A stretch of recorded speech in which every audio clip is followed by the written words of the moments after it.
Lors de l'audience de garde, la mère de mon ex a dit « Elle veut juste utiliser l'enfant contre nous ». Mon ex a crié « Elle lui a lavé le cerveau ». Je suis restée silencieuse jusqu'à ce que mon fils de 9 ans se lève et dise « Papa, je leur dis ce que tu m'as fait supprimer ?» Le juge a demandé les images de sécurité. Avant de commencer l'histoire, n'oubliez pas de laisser un like et de vous abonner à la chaîne pour voir plus d'histoires comme celle-ci. Au moment où mon fils de 9 ans, Lucas, s'est levé dans cette salle d'audience bondée et a demandé à son père s'il devait dire à tout le monde ce qu'il l'avait forcé à effacer, on aurait pu entendre une mouche voler. Chaque personne dans la pièce s'est tournée pour regarder ce petit garçon qui venait de faire voler en éclats les mensonges soigneusement construits que son propre père racontait depuis des mois. Je m'appelle Sophia Reed et je pensais comprendre à quel point les batailles pour la garde d'un enfant pouvaient être brutales. Je m'étais préparé aux attaques personnelles, aux vérités déformées, aux avocats coûteux qui tordraient chaque mot que j'avais pu prononcer. Ce à quoi je ne m'attendais pas, c'était que mon propre enfant devienne le témoin clé pour exposer une tromperie bien plus profonde que je n'aurais jamais pu l'imaginer. Depuis 2 ans, je me battais contre mon ex-mari, Ryan Blake, pour la garde de Lucas. Ryan est chef de chantier, il sait comment gérer les gens, comment présenter la bonne image quand il le faut. Il est charmant quand il en a besoin, autoritaire quand ça l'arrange, et il n'a jamais rencontré une situation qu'il ne pouvait pas contrôler. Sa mère, Carole, a été son plus grand soutien tout au long de ce processus, convaincue que je ne suis rien de plus qu'une ex-femme vengeresse essayant de voler son petit-fils à sa famille. Lucas est pris au milieu de tout cela. Il a 9 ans, adore le football et les jeux vidéo, et possède un cœur si honnête qu'il est incapable de garder un secret. Il adore son père, malgré tout, ce qui rendait la situation d'autant plus compliquée. Lucas n'a jamais voulu choisir un camp, jamais voulu blesser qui que ce soit, et n'a certainement jamais voulu se retrouver dans une salle d'audience, sur le point de révéler quelque chose qui changerait nos vies à jamais. La juge Hélène Carter préside des affaires familiales depuis 15 ans. Elle a vu toutes les ruses, toutes les manipulations, tous les parents désespérés essayant de prendre l'avantage. Elle dirige son tribunal avec équité, mais sans aucune tolérance pour les jeux de pouvoir, et elle a un don particulier pour voir à travers les performances que les parents désespérés mettent en scène lorsqu'ils se battent pour leurs enfants.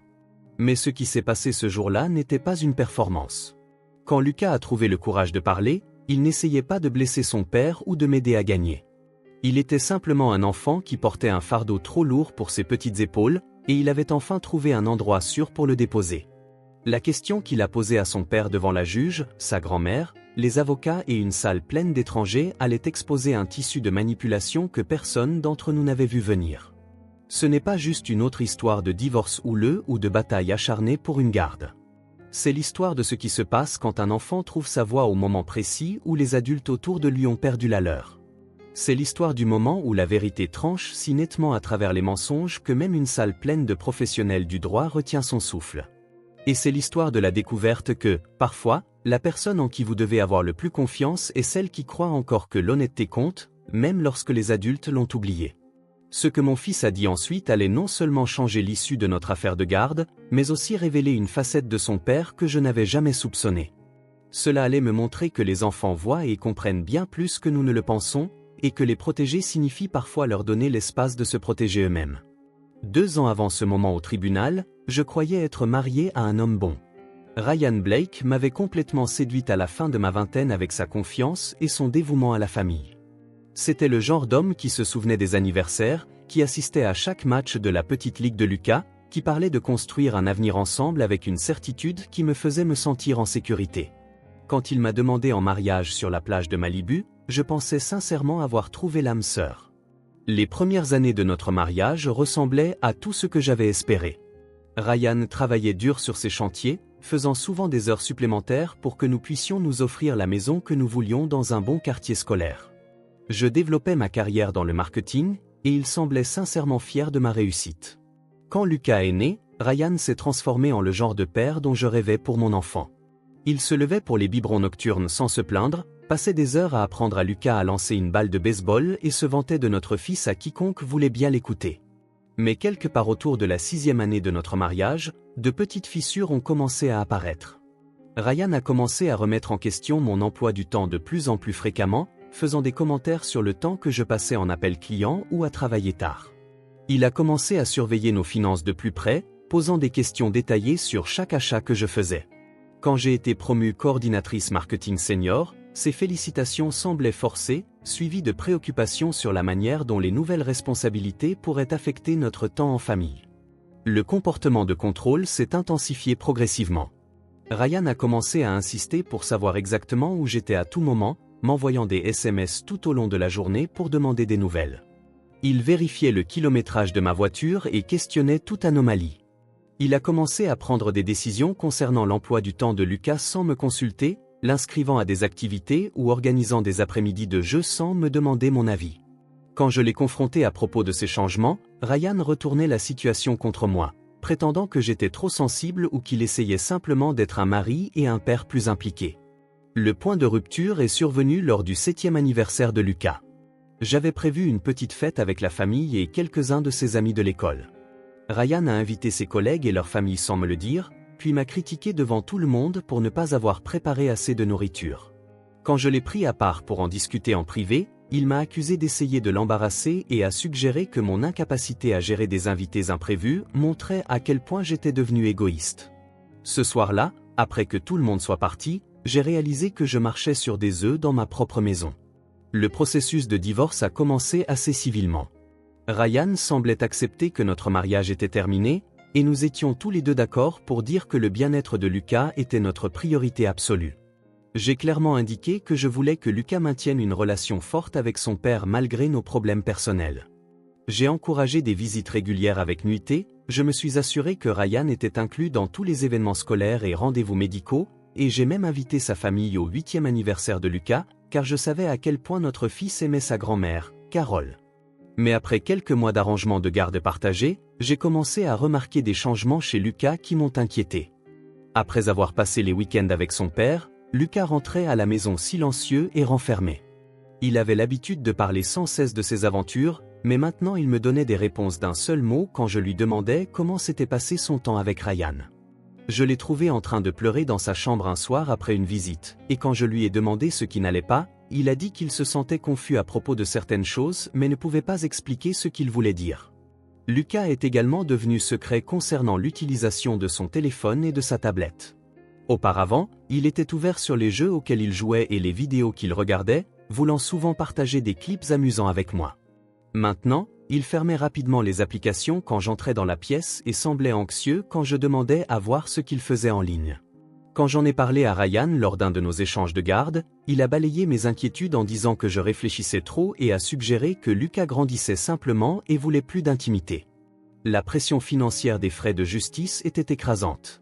Mes factures d'avocat s'élevaient déjà à des milliers d'euros, et nous n'avions même pas encore atteint l'audience formelle de garde. Je faisais des heures supplémentaires pour couvrir les coûts tout en essayant de maintenir un semblant de normalité pour Lucas. Le sommeil devenait insaisissable, car je restais éveillé à m'inquiéter de l'impact de ce processus sur mon fils et à me demander si je faisais le bon choix en me battant pour la garde principale. La famille de Ryan s'est entièrement ralliée à lui. Carole Blake n'avait jamais été particulièrement chaleureuse avec moi pendant notre mariage, mais maintenant elle était ouvertement hostile. Elle faisait des remarques cinglantes lors des échanges de garde et avait commencé à renvoyer Lucas à la maison avec des cadeaux et des friandises, en commentant à quel point il s'amusait plus chez eux. J'avais l'impression de me battre non seulement contre Ryan, mais aussi contre tout son système de soutien. À l'approche de l'audience de garde, j'ai réalisé que j'étais sur le point de mener le combat de ma vie contre des gens qui avaient décidé que j'étais l'ennemi du bonheur de leur famille. Le matin de l'audience de garde, je me suis réveillé à 5 heures du matin, le cœur battant déjà la chamade. J'avais préparé mes vêtements la veille, choisissant une robe bleu marine sobre qui, je l'espérais, transmettrait stabilité et respectabilité. En préparant Lucas pour l'école, j'ai essayé d'agir normalement, lui préparant son petit déjeuner préféré et lui posant des questions sur son prochain contrôle de maths. Il semblait plus silencieux que d'habitude, me lançant de longs regards qui donnaient l'impression qu'il voulait dire quelque chose d'important mais ne trouvait pas les mots. Entrer dans le palais de justice, c'était comme pénétrer en territoire ennemi. La famille de Ryan était arrivée tôt et occupait une rangée entière de bancs. Carole Blake était assise au centre, flanquée de la sœur de Ryan, Jennifer, et de son oncle Mark, tous habillés sur leurs 31 et arborant des expressions d'indignation vertueuse. Quand je suis passé avec mon avocate, Carole a pris soin de chuchoter quelque chose à Jennifer qui les a fait toutes les deux secouer la tête en signe de désapprobation. Le message était clair, j'étais la méchante de leur histoire familiale. Mon avocate, Sarah Martinez, m'avait préparé à ce qui allait suivre, mais l'entendre en personne, c'était comme recevoir des coups de poing répétés à l'estomac. Quand Carole s'est présentée à la barre, elle s'est transformée en l'image d'une grand-mère inquiète qui avait vu le mariage de son fils s'effondrer à cause de l'égoïsme et de la nature vengeresse de sa femme. Votre honneur, Sophia a utilisé cet enfant précieux comme une arme contre mon fils dès le moment où elle a demandé le divorce, a témoigné Carole, la voix tremblante d'une émotion travaillée. Elle planifie délibérément les activités de Lucas pour qu'elles coïncident avec le temps de visite de Ryan. Elle pose des questions orientées sur ce qui se passe chez nous, essayant d'amener Lucas à dire quelque chose de négatif sur son père. Mon fils est un père dévoué qui a entraîné l'équipe de football de Lucas pendant 3 ans, qui n'a jamais manqué une pièce de théâtre scolaire ou une réunion parents-professeurs. Mais Sophia ne supporte pas que Lucas aime son père, alors elle est déterminée à détruire cette relation. Carole a continué à décrire des incidents qui semblaient plausibles mais étaient déformés. Elle a affirmé que j'avais interdit à Lucas d'appeler Ryan pendant la semaine, alors qu'en réalité, j'avais encouragé des appels téléphoniques quotidiens que Ryan faisait rarement. Elle a dit que je dénigrais Ryan devant Lucas, ce qui était absolument faux, mais elle l'a affirmé avec une telle conviction que j'ai pu voir la juge prendre des notes. Le pire était de regarder la performance de Carole, sachant qu'elle croyait sincèrement chaque mot qu'elle disait, car Ryan lui avait servi une version des faits soigneusement construite pendant des mois. Quand Ryan a pris la parole, j'ai à peine reconnu l'homme avec qui j'avais été marié pendant 8 ans. Fini le chef de chantier confiant, parfois arrogant, que je connaissais. À sa place se tenait un père au cœur brisé qui voulait juste aimer son fils sans l'ingérence de son ex-femme amère. « Votre honneur, je ne comprends pas ce qui est arrivé à la femme que j'ai épousée », a dit Ryan, sa voix se brisant au moment parfait. Sophia encourageait ma relation avec Lucas. Elle disait quel père formidable j'étais. Mais au moment où je n'ai plus pu lui donner tout ce qu'elle voulait dans notre mariage, elle a retourné notre fils contre moi. Lucas me courait dans les bras quand je venais le chercher pour le week-end. Maintenant, il me regarde à peine quand j'arrive. Il me racontait sa journée, me posait des questions, voulait jouer au baseball dans le jardin. Maintenant, il reste assis dans sa chambre avec sa tablette, me parlant à peine. Ryan a brossé un tableau de lui-même en victime d'aliénation parentale, affirmant que j'avais systématiquement monté Lucas contre lui. Il a décrit comment Lucas avait commencé à poser des questions étranges, comme pourquoi papa avait rendu maman triste, des questions qui, selon Ryan, ne pouvaient venir que de mon influence. Il a dit au tribunal que Lucas était devenu anxieux et renfermé pendant ses visites, un comportement que Ryan attribuait au stress que je mettais sur notre fils en le faisant se sentir coupable d'aimer son père.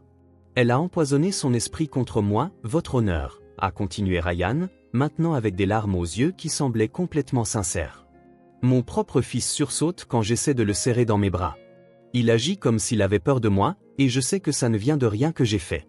Sophia a fait croire à Lucas qu'aimer son père, c'est trahir sa mère, et ça nous détruit tous. La partie la plus dévastatrice du témoignage de Ryan était à quel point il semblait raisonnable. Il a reconnu que notre mariage avait des problèmes, a admis qu'il n'était pas parfait et a exprimé son désir que Lucas ait une bonne relation avec ses 2 parents. Il s'est présenté comme le parent rationnel qui voulait juste ce qui était le mieux pour tout le monde, tout en me positionnant comme l'ex-femme émotive et vengeresse qui ne pouvait pas passer à autre chose. Assise là, à écouter ces accusations, je me sentais complètement impuissante. Chaque instinct me disait de me lever et de me défendre, de souligner les mensonges et les contradictions, de parler au tribunal du comportement de plus en plus contrôlant de Ryan qui m'avait poussé à demander le divorce. Mais Sarah m'avait longuement coaché sur le comportement à adopter au tribunal, m'avertissant que toute explosion émotionnelle validerait leurs affirmations sur ma nature vengeresse. Alors, je suis restée assise en silence, regardant mon ex-mari et sa mère détruire systématiquement ma réputation tout en se présentant comme les véritables victimes de notre famille brisée. Alors que je regardais Ryan terminer son témoignage, se peignant comme le père dévoué systématiquement détruit par son ex-femme vengeresse, j'ai ressenti l'envie irrépressible de me lever et de crier la vérité.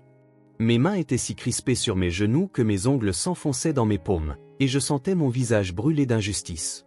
Mais Sarah Martinez, mon avocate, avait passé des heures à me préparer pour ce moment précis. « Sophia, la chose la plus importante que tu puisses faire dans cette salle d'audience est de rester calme », m'avait-elle dit lors de notre dernière séance de préparation. Ryan et sa famille comptent sur toi pour avoir une explosion émotionnelle. Ils veulent que tu aies l'air instable, vengeresse, exactement comme ils le prétendent. Ton silence sera plus puissant que n'importe quelle défense que tu pourrais donner. Alors, j'ai pris la décision la plus difficile de ma vie. J'ai choisi de faire confiance au processus plutôt qu'à mes émotions. Quand Sarah s'est levée pour le contre-interrogatoire, je me suis forcé à respirer lentement et à la regarder démanteler méthodiquement le récit soigneusement construit que la famille de Ryan avait présenté. Sarah a commencé avec Carol, posant des questions apparemment innocentes qui ont révélé les failles de son témoignage. Madame Blake, vous avez mentionné que Sophia planifie délibérément des activités pour entrer en conflit avec les visites de Ryan. Pouvez-vous me donner les dates précises où cela s'est produit? Carol a bafouillé sa réponse, incapable de fournir des exemples concrets. Sarah a insisté, vous avez dit que Sophia pose des questions orientées à Lucas sur son temps avec son père. Étiez-vous présente lors de ces conversations? Encore une fois, Carol a dû admettre qu'elle se fiait à des informations de seconde main provenant de Ryan. À chaque question, Sarah exposait à quel point le témoignage de Carol était basé sur des suppositions et la version des faits de Ryan, plutôt que sur une connaissance directe. J'ai vu la confiance de Carol s'effriter alors qu'elle réalisait qu'elle ne pouvait pas fournir les détails spécifiques qui soutiendraient ses affirmations dramatiques. Quand Sarah s'est tournée pour contre-interroger Ryan, j'ai pu voir les premières lueurs de panique dans ses yeux. Elle a commencé par son emploi du temps parental, lui demandant de décrire la routine quotidienne de Lucas, ses plats préférés, les noms de ses professeurs actuels, ses meilleurs amis à l'école. Les réponses de Ryan étaient vagues et souvent incorrectes. Interrogé sur les récents problèmes d'anxiété de Lucas, Ryan a affirmé qu'ils avaient commencé après le début de la procédure de divorce. Mais Sarah a produit des rapports du conseiller scolaire montrant que Lucas luttait contre l'anxiété depuis plus d'1 an, bien avant que je ne demande le divorce. Monsieur Blake, vous avez témoigné que Lucas vous courait dans les bras lors des échanges, mais qu'il vous remarque à peine maintenant. Pouvez-vous décrire la dernière conversation que vous avez eue avec votre fils qui ne portait pas sur l'affaire de garde ou sur sa mère? Ryan a fait une pause, luttant visiblement pour trouver un exemple. Sa façade confiante commençait à se fissurer. Sarah l'a ensuite interrogé sur sa situation de vie, son emploi du temps professionnel et sa vie sociale depuis la séparation. Ryan est devenu sur la défensive lorsqu'il a été interrogé sur la régularité de son temps parental et s'il avait déjà annulé des visites avec Lucas pour des raisons personnelles. Je le voyais s'agiter, sa voix s'élevant légèrement alors que Sarah le pressait sur des incidents spécifiques qu'il avait prétendu n'avoir jamais eu lieu. C'est pendant ce contre-interrogatoire tendu que j'ai remarqué Lucas dans la galerie. Mon fils était assis tranquillement avec ma mère tout au long de la procédure, et j'avais supposé qu'il était distrait ou peut-être même ennuyé par les débats juridiques. Mais en le regardant, j'ai réalisé qu'il prêtait une attention intense à chaque mot que son père disait. Le langage corporel de Lucas racontait une histoire qui me brisait le cœur. Ses épaules étaient raides de tension, ses mains tripotaient l'ourlet de sa chemise, et son visage montrait le genre de lutte interne que j'avais appris à reconnaître au cours des derniers mois. C'étaient les mêmes signes que j'avais vus après des visites difficiles avec son père, les mêmes expressions qui apparaissaient quand Lucas voulait me dire quelque chose mais sentait qu'il ne le pouvait pas. J'ai croisé le regard de Lucas, et pendant un instant, nous nous sommes juste regardés à travers cette salle d'audience. Sur son visage, j'ai vu un garçon de 9 ans fatigué de porter des secrets, fatigué d'être pris entre les adultes de sa vie, et fatigué de regarder son père dire des choses qui ne correspondaient pas à la réalité que Lucas avait vécue. C'est alors que j'ai pris ma deuxième décision cruciale de la journée. Au lieu de continuer à protéger Lucas de ce conflit d'adultes, j'ai réalisé qu'il était peut-être temps de faire confiance au jugement de mon fils et à sa capacité à dire sa propre vérité. Je me suis tourné vers Sarah et lui ai fait un petit signe de tête, un signal dont nous avions discuté au cas où Lucas aurait besoin d'être entendu pendant la procédure. Sarah a compris immédiatement.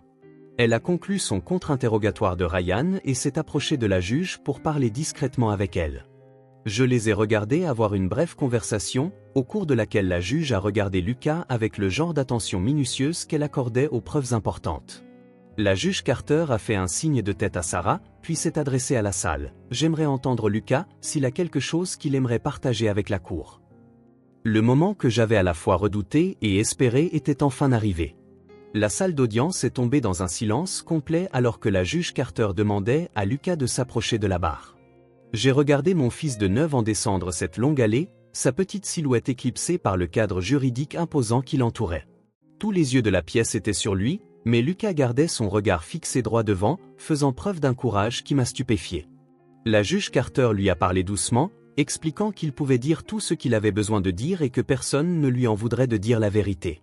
Lucas a hoché la tête solennellement, puis s'est tourné pour regarder directement son père. Ce qui s'est passé ensuite restera gravé dans ma mémoire à jamais. Papa, dit Lucas, sa voix claire et stable malgré son jeune âge, est-ce que je dois leur dire ce que tu m'as fait effacer de ma tablette? Le changement chez Ryan fut instantané et dramatique. Toute couleur quitta son visage, et je le vis passer de confiant à terrifié en l'espace d'un battement de cœur. Sa bouche s'ouvrit et se referma comme s'il essayait de parler, mais aucun mot ne sortit. L'image soigneusement construite du père dévoué s'effondra en temps réel, alors que tout le monde dans cette salle d'audience réalisait qu'un enfant de 9 ans était sur le point d'exposer quelque chose de significatif. La juge Carter se pencha en avant avec la concentration intense que je lui avais vue utiliser pour examiner des preuves cruciales. « Lucas, peux-tu m'en dire plus sur ce que tu as dû effacer ?» Mon fils prit une profonde inspiration, du genre que les adultes prennent lorsqu'ils sont sur le point de faire quelque chose de difficile mais nécessaire. Papa m'a fait effacer des messages textes après notre dernière visite. Il a dit que maman n'avait pas besoin de savoir nos conversations privées. Mais ce n'étaient pas des conversations normales, comme demander pour les devoirs ou ce que je voulais pour dîner. Lucas expliqua que Ryan lui avait posé des questions détaillées sur mes routines quotidiennes, mon emploi du temps, les personnes à qui je parlais au téléphone et si je fréquentais quelqu'un. Ryan demandait à Lucas de lui envoyer des mises à jour par SMS tout au long de la semaine sur ce que je faisais, où nous allions et ce que je disais sur l'affaire de garde. Quand Lucas venait en visite le week-end, Ryan parcourait ses messages avec lui et le forçait à effacer tout ce qui pourrait donner une mauvaise image de Ryan si je voyais le téléphone. Il m'a aussi fait effacer des photos, continua Lucas, sa voix se renforçant à mesure qu'il parlait. Papa avait différentes dames à la maison quand j'étais là, et il a dit que si maman découvrait ses amis, elle essaierait de faire en sorte que la juge ait une mauvaise opinion de lui. Alors j'ai dû effacer les photos de quand on regardait des films tous ensemble ou quand elle préparait le petit déjeuner avec nous. La révélation frappa la salle d'audience comme une bombe. Ryan avait utilisé notre fils comme un espion tout en l'exposant simultanément à un défilé d'invités pour la nuit qu'il avait spécifiquement caché au tribunal. L'expression de la juge Carter passa d'un intérêt professionnel à une colère à peine contenue alors qu'elle assimilait ce que Lucas lui disait. L'avocat de Ryan se leva d'un bond, essayant de s'opposer ou de minimiser les dégâts, mais la juge Carter le fit taire d'un regard qui aurait pu figer le feu. Elle demanda immédiatement que les huissiers saisissent les téléphones et tablettes des deux parents pour un examen médico-légal et exigea toute vidéo de sécurité disponible de l'immeuble de Ryan pour les dates en question. C'est à ce moment-là que Ryan s'effondra complètement. Confronté à la perspective de preuves numériques qui corroboreraient le témoignage de Lucas, il craqua entièrement. Entre larmes et explications désespérées, il admit avoir coaché Lucas sur les informations à recueillir sur moi.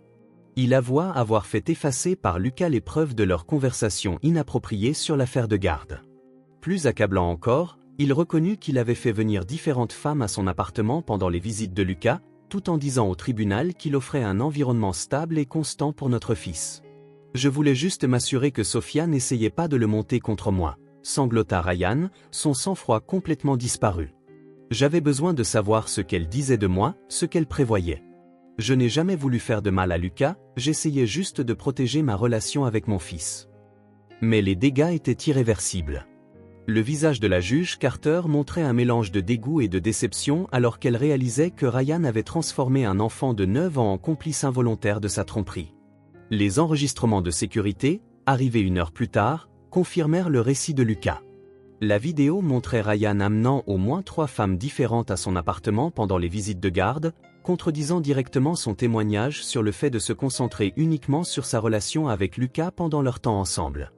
Carol Blake était assise dans un silence stupéfait alors que les mensonges de son fils s'effilochaient devant tout le monde. La grand-mère qui m'avait dépeinte comme vengeresse et manipulatrice voyait maintenant son propre fils admettre avoir manipulé leur petit-fils de manière bien pire que tout ce dont elle m'avait accusé. Lucas est resté là pendant tout ce temps, n'étant plus l'enfant confus et anxieux qui portait ses secrets depuis des mois. Il avait trouvé sa voie au moment exact où la vérité devait être entendue, et son courage avait exposé un réseau de tromperies que personne parmi les adultes de sa vie n'avait soupçonné. La juge Carter n'a pas eu besoin de délibérer longtemps. Après avoir examiné les preuves numériques et les enregistrements de sécurité, elle m'a accordé la garde principale de Lucas, Ryan n'obtenant que des visites surveillées jusqu'à ce qu'il termine un programme parental imposé par le tribunal et une évaluation psychologique. La juge a clairement indiqué que l'utilisation d'un enfant comme informateur et son exposition à un va-et-vient constant d'invités pour la nuit montraient un manque fondamental de jugement qui mettait en danger le bien-être de Lucas. Les conséquences juridiques s'étendaient au-delà de l'arrangement de garde. Carol Blake fit face à des accusations de parjure pour son témoignage, qui avait été prouvé faux par les preuves fournies par Lucas.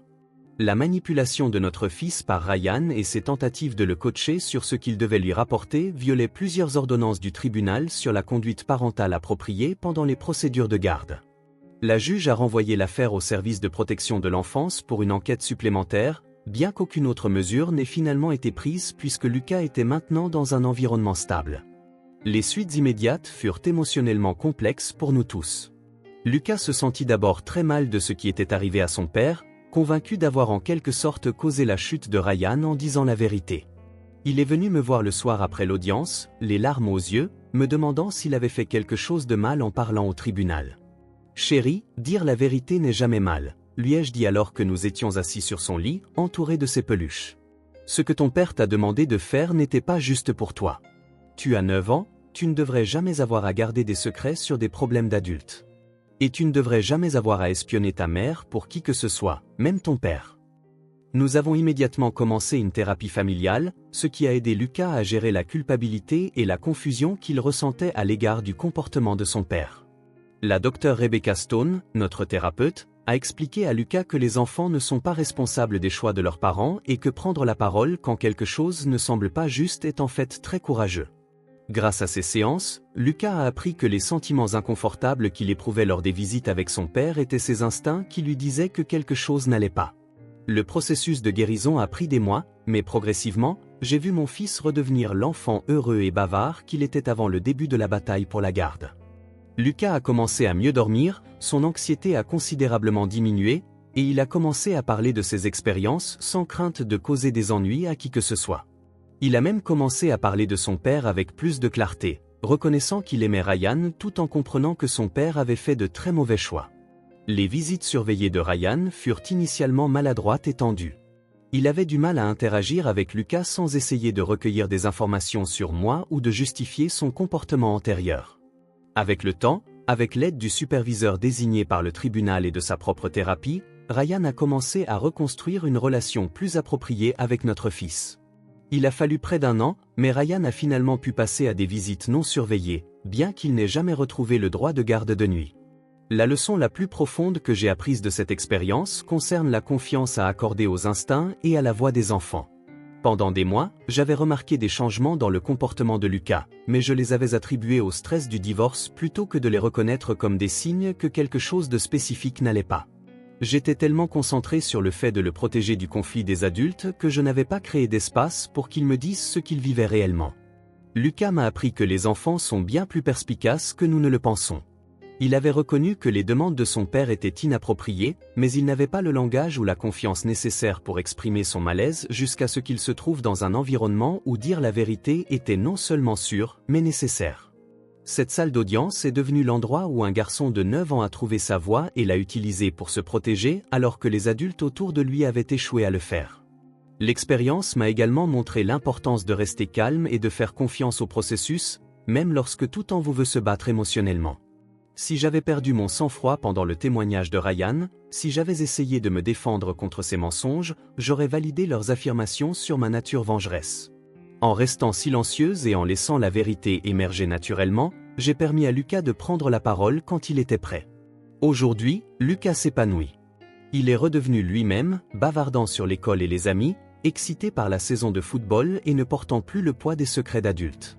Il a une relation saine avec son père, avec des limites appropriées, et il sait que sa voix compte dans notre famille. Plus important encore, il a appris que dire la vérité, même lorsque c'est difficile, est toujours le bon choix. Si cette histoire résonne en vous, si vous avez traversé une bataille pour la garde ou si vous connaissez quelqu'un qui l'a fait, veuillez partager cette vidéo. Vos commentaires sur vos propres expériences aident à créer une communauté où parents et enfants peuvent trouver du soutien dans les moments difficiles. Et si vous voulez entendre d'autres histoires vraies sur la manière de surmonter les défis familiaux, abonnez-vous à cette chaîne. Parfois, les leçons les plus puissantes viennent des plus petites voix, et le courage de Lucas de parler a tout changé pour notre famille.